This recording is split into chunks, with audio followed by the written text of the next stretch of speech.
Thank you very much for the invitation to present our research. We just started this project very recently in July. So I'm going to tell you a little bit about the background story and the preliminary results that we have. This is still an ongoing effort. It is a collaboration with Swadesh Santra. He's chemical engineering in the University of Central Florida, and Lindsay Burbank, she talked earlier, another collaborative project in USDA ARS. And Deepak is my postdoc, and Jorge is a student with Swadesh doing the actual work. These are the 4 objectives that we proposed for 3 years of work, but we just started a few months ago. So the idea is to use some chemical treatment for Xylella.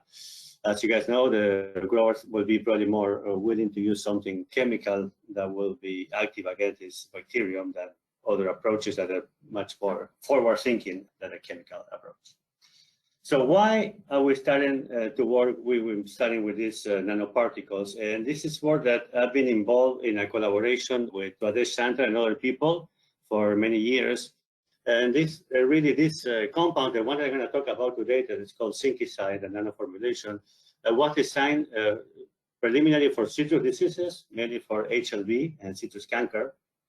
And it's been studied for, I would say, maybe 7 or 8 years already. And what is this Zincicide? So Zincicide is a micronutrient, zinc-based systemic bactericide, the definition. So this is pretty much a nanoparticle formulation that has more than zinc oxide, has other components that I'm not even aware of. But it's a formulation that makes these particles very small, as a protein size of 4 nanometers, was designed by Swadesh. And they've been doing multiple iterations of this formulation. And a few years ago, maybe 3 or 4 years ago, a company in Florida, trademark Nitrogen, started making this compound, big batches, and with agricultural grade components. So we've been through the process, and we've been studying testing different formulations. And you will see that the one I'm going to talk about today is called 110 and 111.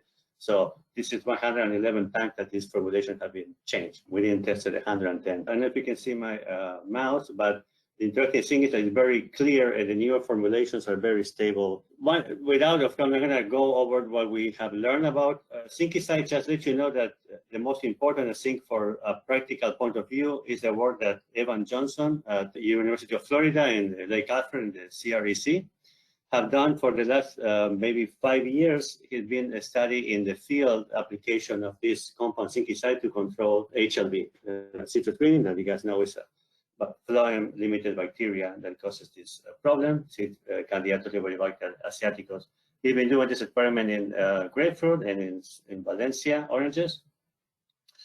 And this is some results that he shared with me. He hasn't published this already yet, sorry, but basically, what you see here is the different, you guys hopefully can see my mouse, but the untreated control is the black line. This is the weight of the harvest fruit, and this is the different applications. So they apply this compound foliar, different rates in the soil, and also like a mixture of soil and foliar. This is again a phloem-limited bacteria, and they saw that there's an increase. And what I was more interested in when we were looking at the data was like just applying in the soil, this compound was being active against this. Okay, so this also was seen in multiple years, this effect. And the other effect that he has seen is the one on the left, if you guys can see. This is the fruit that he divided by the size, small, medium, and large. So the disease HLB caused a smaller fruit that they are unmarketable. So you can see that by applying also the Zincicide foliar and soil, you see an increase in the medium and large fruits compared to the untreated control. So this all seems to indicate that it has some activity against this phloem bacteria. Another collaborator in this big group of collaborators is Laureen Tetar, also at UCF. She studied how she can follow the zinc level in the plant when they are treated with Zincicide. And interesting for my Xylella point of view was that she looked at increasing zinc in treated plants, and she saw that the zinc was increased in the phloem, but also in the xylem when they applied to the plants, and not in the pith area. We decided to give it a try to Xylella, this compound, because as you guys know, Xylella is a xylem-limited pathogen.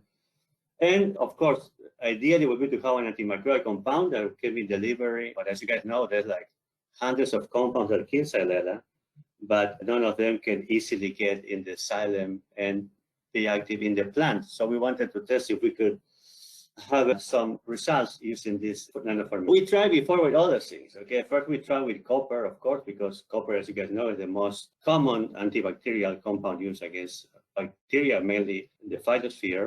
So one of my students did a whole PhD, Qing, and now she's in China, a professor in China now. She did multiple studies, but main take-home message was we apply copper to the plants as a drench. We don't see a decrease in disease. It's the opposite. We even see increase in disease the more copper that we added in the to the plants. So you can see it's not significant, but that's what the tendency was, like the more copper in the drench application, the more symptoms we saw.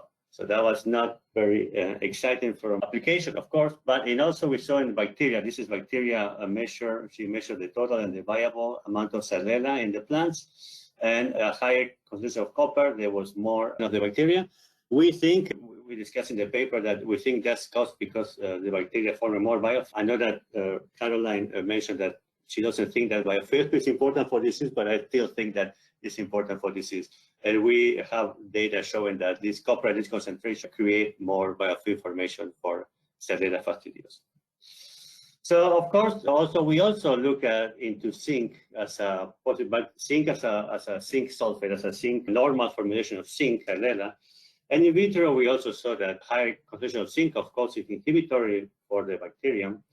But to our surprise, when we did experiments in the microfluidic chambers, that is a system when we have flow from left to right. And what you see here is bacteria, that is Xylella, that is forming these aggregates, biofilms, in the microfluidic chambers with the normal media PD2. And when we added zinc sulfate, we also saw that response of the bacteria to form more biofilm, that is a defense response to protect against this attack of this chemical. So, of course, we never tested zinc sulfate in the plant, but we were discouraged for this to be as a possible control method. But when we started working with StratEdge, with this nanoparticle, again, I'm going to talk first about this formulation called TMN1110 in red. We compared the activity against bulk zinc oxide, so just to say non-nano formulation of zinc oxide. This work was done in the right here. It was done by my student Ever on Liberibacter crescens as a model for HLV, and he defined the MIC concentration and the time to kill, how long does it take. And then Deepak, we started working with Deepak, my postdoc, he started working with Xylella, doing similar experiments. And interestingly, we saw that the MIC, or the minimal, in this case, he measured the bactericidal concentration. It was more active against this compound, and it was killing the bacteria in less than 1 hour, while this is all in vitro study. So we were encouraged to see what happened. And when he tested also the microfluidic chambers, this is just a control with Xylella, and then with the zinc side, he saw that the amount of bacteria in the chambers were a lot less. And also when he would measure the amount of bacteria that were in the reservoir, so like after the media goes to the chambers, he took the reservoir and played it to see how many bacteria actually are culturable after treatment, and he couldn't find any. So we saw that, okay, this is active in vitro, but as I mentioned earlier, there's a lot of things that are killing Xylella in vitro, but they don't work in plant. So this cultural cell measurements that I show here, the formulation TM1110 and the newer formulation that was just earlier this year, they made in early 21, seem to be a little bit more active. So it has activity, Xylella, but it's even more active. The MBC is about 40 ppm, or the other one was at 60 ppm. And of course, we started testing these things in the greenhouse. And these are some of the preliminary results that we did first with tobacco. We first tried to see if this was active against tobacco by first checking if we have phytotoxicity, because this is a problem with chemicals. So this was all drench inoculation. And what Deepak did was like, he applied 4 times, once per week as a drench. And you see that at the high concentration that he applied, there were, and this one was in blueberry. And these small pots and with the younger plants. And of course, then we learned that we had to give the plants more time to grow before we put so much of the zincicide. But interestingly, when we measure the amount of zinc in the leaves of the plant, so this is just an indirect measurement of how if the zinc has been taken by the roots into the plant and then they are deposited in the top. In tobacco, we saw, as you guys can see, a significant increase at the higher concentrations of zinc inside treatment.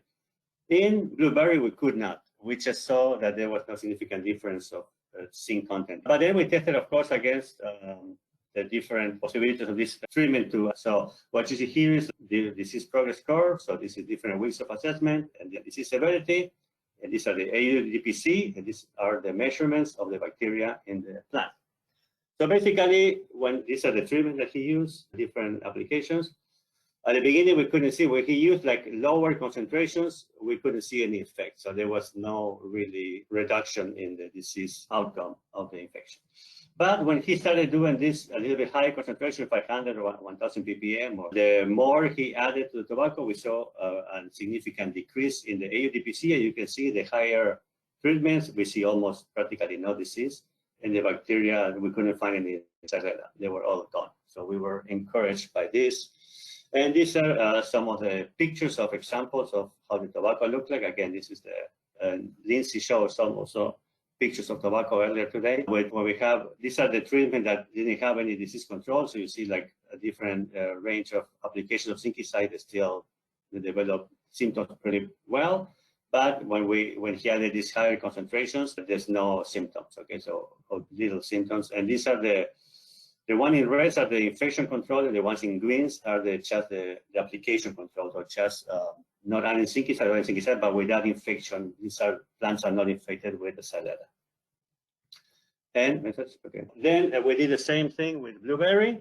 So the same thing when he used low concentrations, there was not much activity. But when he added, high concentrations, we didn't see such a dramatic control as we saw in tobacco, the model system. Since, as you guys can see in AUDPCs, in blueberries, we saw like a decrease and also decrease in the bacteria, but we still see, of course, the bacteria still there, but very low populations. And this is, again, examples of the pictures of this is the infected control, and this is the control with no, these are not treated with Xylella, infected with Xylella. But again, these were done with bigger pots, with 1 gallon and 8 weeks old pots. And as I mentioned, okay, so recently we received this new formulation, the TMN111, that we've been working with this since summer, since we started this project. And the first thing we did, of course, was to repeat the phytotoxicity, but in this case, we tested with both with soil drench and with foliar spray. This is one dose applications of different concentrations. And this is, again, pictures of tobacco plants. And you can see that with the foliar spray at higher concentrations, we saw quite a bit of phytotoxicity. But with drench at this concentration, we did not see any problems. Interestingly, Deepak noticed that when he was using even the other formulation, the TM110, the plants would look greener and better than the one not treated, and that's because of with this you're giving a nutrient that is zinc to the plant, and also there are other components in the formulation that has a nutritional factor as well. So in this case, he quantified this is a chlorophyll, and these are non-infected plants. These are infected plants, and these again the controls you see on the left, and then the higher concentration of the zincicide applied. Either the higher concentrations is higher measurements of chlorophyll. And as well, the plants were taller when you add more zincicide. So there seems to be also an effect of making the plants grow better with this nano formulation. And when we look at the bacterial populations, again, the same thing. This is just a preliminary experiment with one application of 1 dose each time. We saw that, again, concentration, this I mark here in red, the concentration, where we saw a significant decrease and almost disappearance almost of the bacteria at this concentration. So this now he's just starting some new experiments at Deepak, when we're gonna try to see more the activity of this new formulation against Xylella. And in parallel with Lindsay Burbank, Lindsay started testing these compounds in grapes. So the first analysis again that she did since we started this project last July, she used grape seedlings, and then so she tested first the 2 formulations, the 1110 and the 1111. And what you see here, the weeks after the treatment, and these are the values. Again, this color coded of the untreated control, and then the higher concentration of each dose. So this was just like a single dose of zinc at each time. And again, she saw that the number of leaves and the plant height were increased at high concentrations of this also in grape seedlings that she did in the grape. And 11, again, she started seeing some phytotoxicity. So we have to be careful not to reach the high concentrations in our experiments.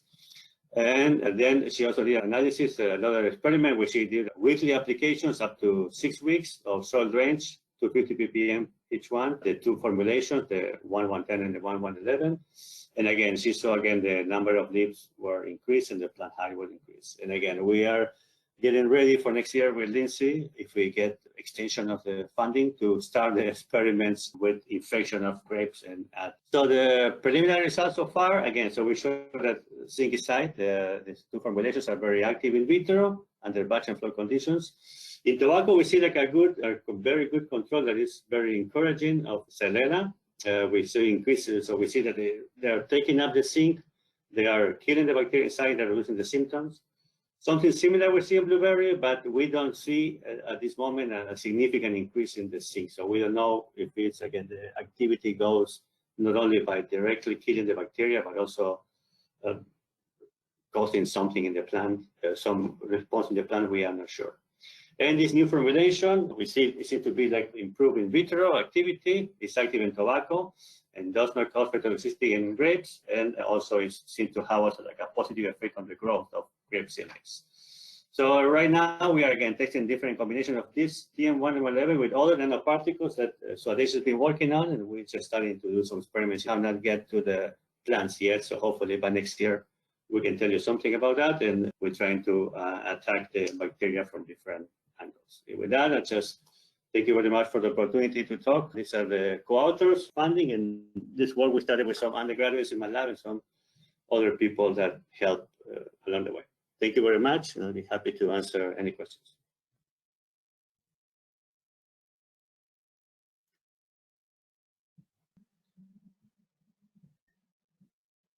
Thank you very much. For Leo, we did get and we do have a few minutes for a Q&A here, including if Stephen and Monica are still on. But so one question for you, Leo, do you know if these zinc nanoparticle options would be potentially able to be used in organic operations? Do you know if they would be able to be used in organic production? I don't know. Okay, so all the components, as I mentioned, I don't know exactly the components that we have, but they are all, as so let's call it like plant-based. So they are all like, let's say, natural components. It's zinc oxide, and I think it has some salicylic acid in there and stuff like that. So I don't know exactly, but I will assume it would be okay, but I'm not an expert on the conditions for organic.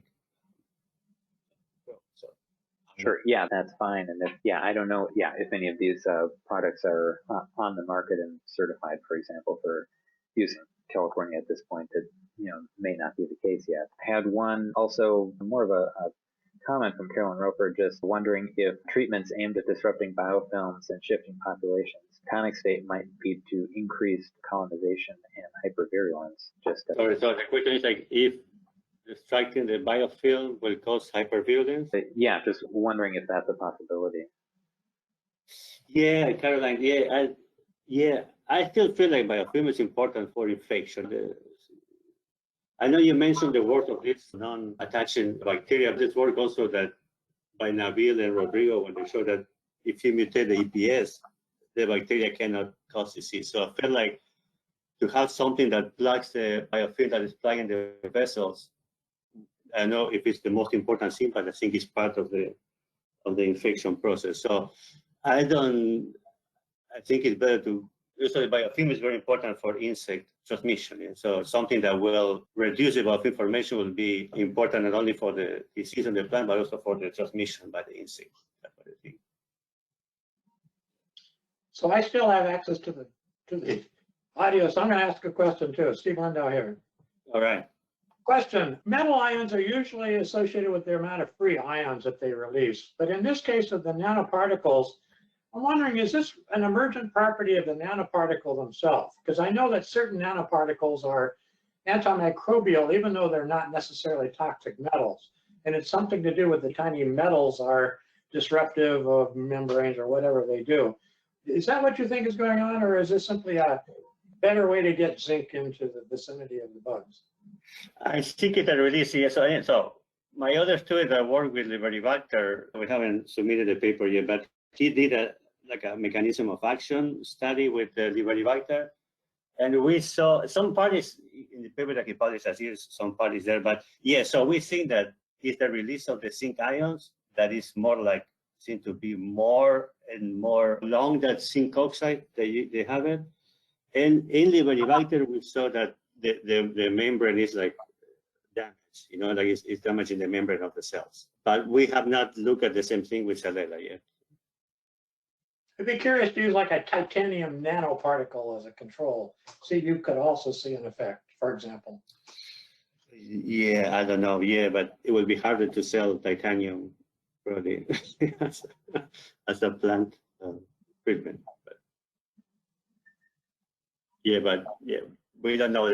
Xylella, we have not studied that part yet.